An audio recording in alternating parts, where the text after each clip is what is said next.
Before I start looking at the character designs, I need to make something very clear because a lot of people, including some game developers and artists I've spoken to, get this wrong. Plagiarism is not the same thing as copyright infringement or trademark infringement. Plagiarism is not a legal term. While the two concepts are related, they pertain to different things. Plagiarism is not a crime per se. It's more about ethics. To give an example, around 2010, Nick Simmons was making a comic book called Incarnate, and with time, people noticed some similarities that his comic had with other works, particularly with Bleach.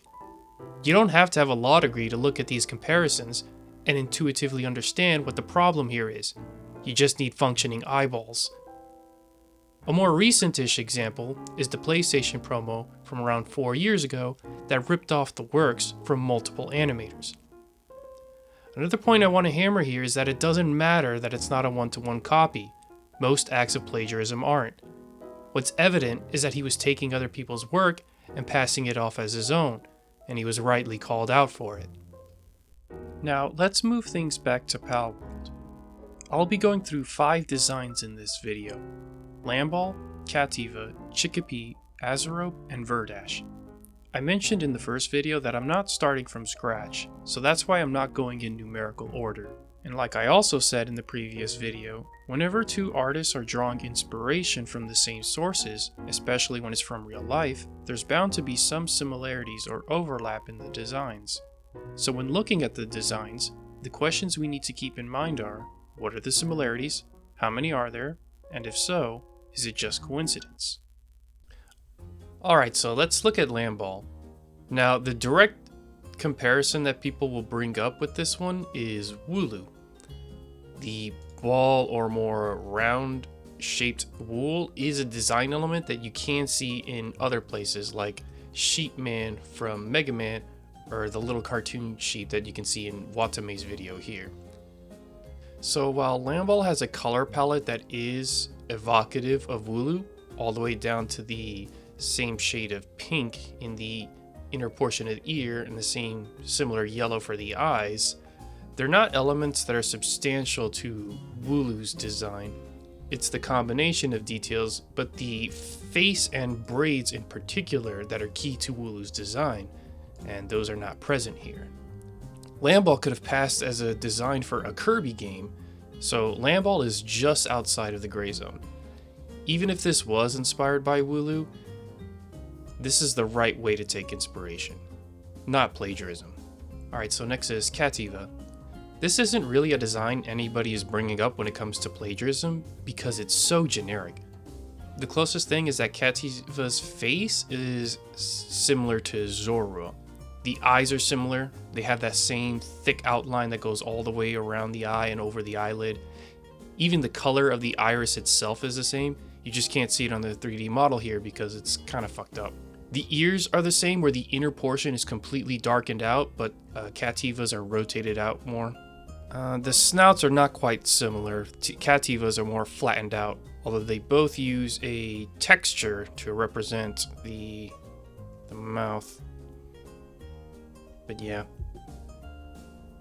In lieu of the two tufts of fur on the side, instead Cativa has these whiskers, which if anything remind me more of the regional variant of Rattata, except, you know, on the sides of the face instead of right next to the nose. The body proportions are kind of like Charmander's, although Charmander's proportions aren't necessarily unique. I think among Pokemon they are, but off the top of my head, looking outside of Pokemon, Birdo from the Mario series has a similar build to this. So even if this mesh is just a edited Charmander rip, it's a common approach to stylized proportions for, you know, cute biped animals. Now, the one thing I was surprised to see was the tail. It reminded me a lot of Squirtle's, and so I took out Squirtle's tail here.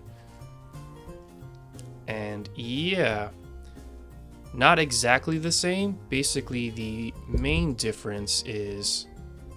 So I'll do my best to show what I mean here. So Squirtle's tail, it swirls like this.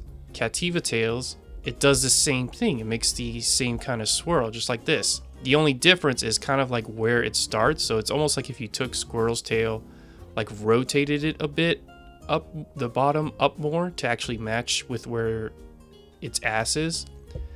And then kind of like cut off some of the extraneous parts like right here. But going through a mesh analysis to check for plagiarism is kind of outside the scope of this video series. I'm mainly looking at character design. The design is so generic that an artist could have feasibly put these elements together for a little cat dude without knowledge of any of the aforementioned Pokemon. Squirtle's tail is the only thing that's in a gray zone because as far as I know that is a unique design element, though I could be wrong. On another note, since these videos double as a way for me to study character design, I was having a hard time articulating why this design just sucks. This looks bad. The way a friend put it is that it's just very flat and not realized as a concept. Charmander works because it's a lizard and that's a coloration we associate with more. That its head has very little in the way of design fluff, so it stands out with its eyes.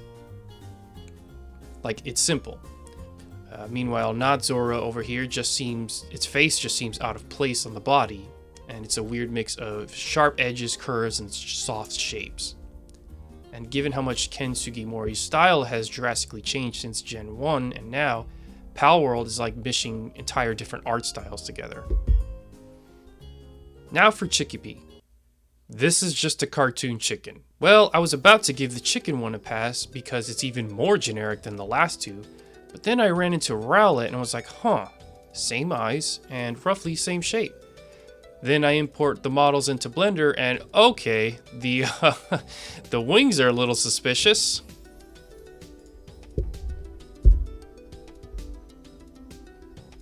Jesus!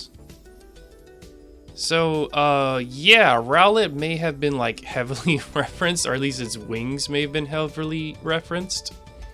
They just added mesh details where the texture were for Rowlet's feathers. But yeah, in any case, kind of like I mentioned with the previous model, in terms of character design, this one is still in the clear, because it's just a generic chicken that doesn't have any of the other characteristics of Rowlet that make it so distinct. Because all you really need when making a stylized chicken is to just round out the shape. You don't need to include all the talents, so just two just to get the idea across is fine. Just a little red ball sack underneath the beak, and then the red thingies on its head, and there you go. You got yourself a cartoon stylized chicken. You don't need to have seen Rowlet to make all those stylistic design choices to reach this result. See the chicken characters here from Kiara's video. See how similar it looks? That's why in terms of design, an artist can absolutely reach this result without having looked at Rowlet or any other Pokemon. The legality of the mesh is a separate question and outside the scope of this video. And again, it's so generic. Alright, and now for Azurobe. The similarities this one has with Superior are with its entire freaking body. And this is where the comparison to the mesh is necessary because we're talking about shapes. So as you can see, very similar shape. The shape of Superior's head is very distinct. This is not a normal way to shape a head. So when you compare them side by side, yeah. Very similar, all the way down to the freaking... But I don't know how you get something with this similar of a shape without having looked at the model. Just some like really vague changes to the eyes. And then we have the hair, which is ripped right from Primarina. And here's the thing about Primarina's hair is that it's actually its own mesh, so we can pretty much hide everything else here. And then just compare. Oh, and of course these pearls are what are holding it together, so if you ever wonder why it's shaped the way it is, this is why. So yeah, look. So again, you have this sort of shape where it has these almost like three waves. Same thing here, it's where it's got these three waves. It has the exact same like two strands, cuffs, tufts, whatever you want to call it here. Same one down here, and again, the general shape is also the same. I don't know how you do that on accident. Oops. Same for down here. This is also the same. And then again, same, like, sort of like 3 wavy. Because again, Primarina's hair is actually very unique. But not only that, if you turn it to the side here, well, look at this. The same 3 prongs on the hair. This is not coincidence. This thing, most people were showing this in a orthographic view. This thing's a ripoff on all 3 dimensions. You literally just took her hair. One piece of her hair and then worked on it, stuck it onto your blue superior here, and then kind of called it a day. Where these came from, who cares? That's way too much of the model that you ripped off from. And now we come to this guy, and oh my god. You know what this is? Let me show you what this is. Hey, Cinderace, do you have the time? I'm not Cinderace. I'm my original character, Verdash. And I'm not Superior. I'm my original character, Azurobe. People really need to get their facts straight. Yeah, this is on the level of some teenager recoloring Sonic on DeviantArt. This is easily one of the worst offenders, and one of the reasons why it's one of the first cited when people talk about plagiarism. Like, let's just go through the list of things and how similar they are. For one, you have remarkably similar proportions, and Cinderace's proportions were already very unusual. So first of all, the proportions all around, you have like the same like sort of baggy pants short look all the way down to this sort of same belt pattern, and they both have this same sort of like this pattern to them, the same sort of like cuff on the pants that separate the upper thigh from the lower leg, same feet. The feet are remarkably similar. You have the same sort of like puffy arms that end up with a really small hand with like 3 paws on it. See? Very puffy arm shape. Cinderace's eyes are messed up here. You happen to have this same like sort of head mount that ends up with a fold that goes right over the eyes into the nose. The heads are almost and again, because of proportions, the heads are almost the same size too. You just can't see this guy's neck because he's got all this leaf shit over it. Again, very similar idea with this sort of like head mount and the extremely large ears. Even for a rabbit, these ears, the ears on both of these guys are pretty dang huge. And both kind of have like this really long curve to them. They both also have these like really sharp tips. And again, all those details in their totality are why people commonly associate this guy with Cinderace and that he's just grassy Cinderace.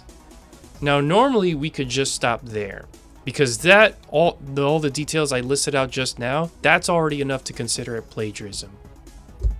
We don't even need to get into the fact that his little neck mount here is basically just the Hisuian Arcanine's like a weird fur ring thing. Like, yep, that looks the same. 1, 2, 3. 1, 2, 3. Yep. See, the major differences, even with that, is just this part here. And then they kind of like curved it a bit more, whereas this one's a bit more flat. So again, very minor changes, but just that pattern of these sort of like kind of like floral, this sort of like floral fur ring with a little circle in the middle. Again, very distinct, and that's one of the reasons why people were able to pick out that this was Hisuian Arcanine. Leafeon's ears, while not exactly the same, the one key idea they both share is, in some ways, the color, but also the fact that it goes from the fur color into a sort of leafy green through a gradient. Again, a very distinct and specific design choice that this one just so happens to also have. Verdash's design was so egregious that it wasn't really necessary to take the model into Blender to compare. This initial post was right on the money. There are many elements that make up the visual design of a character. Color, contrast, shape, form, proportions, the silhouette, textures and patterns, facial features, unique features like marks, tattoos, or scars, their placement, size, and variation to provide visual hierarchy, the distribution of visual weight in a design, or how it's balanced. All of these elements work together to add individuality and to create a design that is visually compelling. In simple terms, the devil's in the details. Cinderace is not just Fire Rabbit. That's incredibly reductive, and remember, it's not about the idea, but the expression of that idea. It's all of the details and how they come together that are what makes Cinderace's design what it is. And there's nothing about the general concept of Grass Rabbit Man that demanded that so many of those details be retained with the design of Verdash. And Verdash. Okay, these last three have been a bit on the nose, Palworld. That's literally Miss Drevis with a cat body under the hat and cloak. That's literally Delphox, but short. There's like 1 billion animals to choose from for your Pyromancer, and you went with the same one that Pokemon did for its Pyromancer? You even did the same fluff in the ears, and now there's this! That is literally Cinderace shorts and hair and feet and hands and face, and it's just green. And you gave it a bigger tail and neck frill. I thought the similarities to Pokemon with a lot of these was funny at first. Like, haha, oh, come on now. But now, with this, I'm really having second thoughts about that mindset now. So you see how this is what leaves a sour taste in people's mouth. And since the similarities with designs to Pokemon didn't just stop at Verdash or Azerope, that's what casts a specter of doubt over the artistic integrity of the entire game. Because I was taking so long in making this video, there have been other content creators that have weighed in. Hoodlum Callum and Loxin and Noggin in particular have made good videos going through each of the pals and reviewing their designs. So I admit that has really killed the drive for me to continue this.